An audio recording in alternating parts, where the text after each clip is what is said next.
Alhamdulillah di sini bersama saya admin OTW Hijrah telah berada di Masjid Al-Ikhlas Sepanas Kota Batam Provinsi Kepulauan Riau. Agenda hari ini kita akan melanjutkan subuh keliling dari masjid ke masjid dengan tujuan untuk mengajak seluruh umat muslim dan mengingatkan agar melaksanakan sholat di masjid. Mudah-mudahan agenda kita hari ini dapat berjalan dengan lancar dan disambut dengan hangat seluruh jemaah masjid Jami' Al-Ikhlas Sepanas. Mencari-cari akhir saudara. Padahal jamaah manusia itu sudah dari sononya. Dari sononya menurut hadis Nabi al-insan mahalul khata' wal nisyan. Manusia itu tempatnya salah dan lupa. Karena manusia itu sudah dari sononya dibuat oleh Allah itu memang berpotensi berbuat khata' salah. Wanisyan dan lupa, maka manusia itu adalah selain Nabi dan Rasul tidak maksud pasti bisa bangun tidur sampai tidur kembali. Panca indera ini mata, lisan, tangan, kaki, bahkan hati itu berpotensi berbuat dosa. Maka kata Sayyidina Umar, hasibu qabla an tuhasab. Sibuklah dengan mengajar diri, menghisab dan mengaudit diri, sibuk. Sudah bangun tidur, saat itu kembali. Sebelum kita tidur nanti malam, kita itu menghisab diri. Saya bangun tidur, apa yang saya lakukan ya? Kaki ini melangkah kemana? Lisan ini mengatakan apa saja? Itu dihisab. Kita sendiri yang menghisab, kita sendiri yang mengaudit.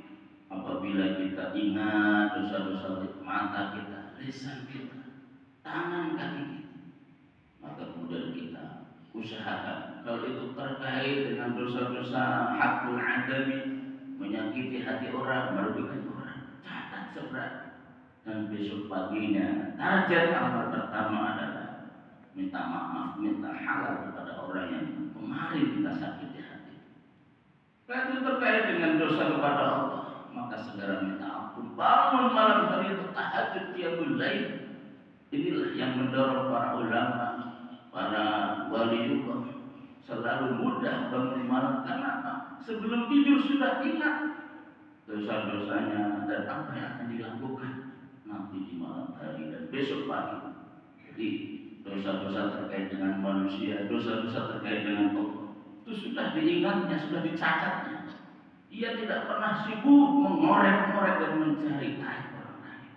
Apabila ini terjadi pada seseorang, sesoleh apapun dia, tapi dia punya kebiasaan al-istighfar, sibuk mencari-cari aib orang lain. Jamaah, setinggi gunung pun amal soleh kita tumbuh.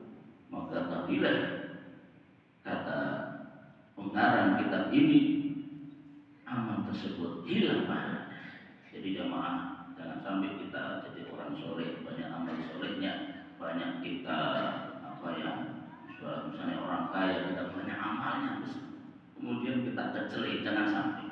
Maka cara menjaganya, jangan sibuk mengorek-ngorek aib. Stop dari riba, stop dari kemudian memfitnah dan sebagainya. Yang kedua yang bisa tuhbitul amal, menghapus amal seseorang adalah waqaswatul ardi. Orang yang memiliki karakter hatinya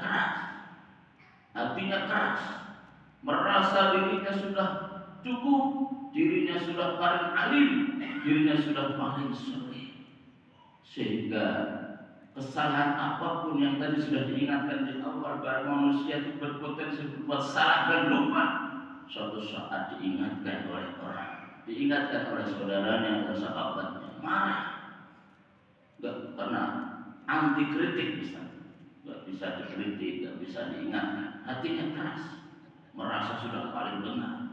Kalau saya sudah bilang A, maka yang lain harus ikut A dan seterusnya. Penyakit semacam ini biasanya menimpa kepada orang-orang yang oleh Allah justru diberi kelebihan, diberi nikmat. Apakah itu berupa ilmu, ia menjadi profesor, doktor, orang yang paling alim, orang yang paling hebat, dan orang yang dititipi harta benda yang melimpah ruah, boleh jadi di kota ini orang yang paling kaya, maka penyakit ini menghidapi dirinya, qaswatul qalb, hatinya keras.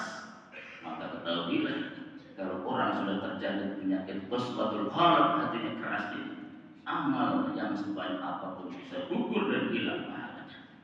Oleh karena itu jemaah, agar kita tidak terjangkit penyakit kerasnya hati ini, salah satu di antara yang bisa melembutkan hati adalah jika kita mau peduli dengan anak yatim piatu. Ini salah satu yang bisa melembutkan.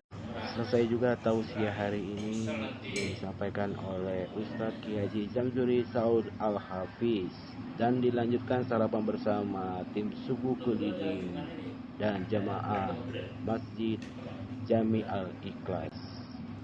Sekian dari saya. Assalamualaikum warahmatullahi wabarakatuh.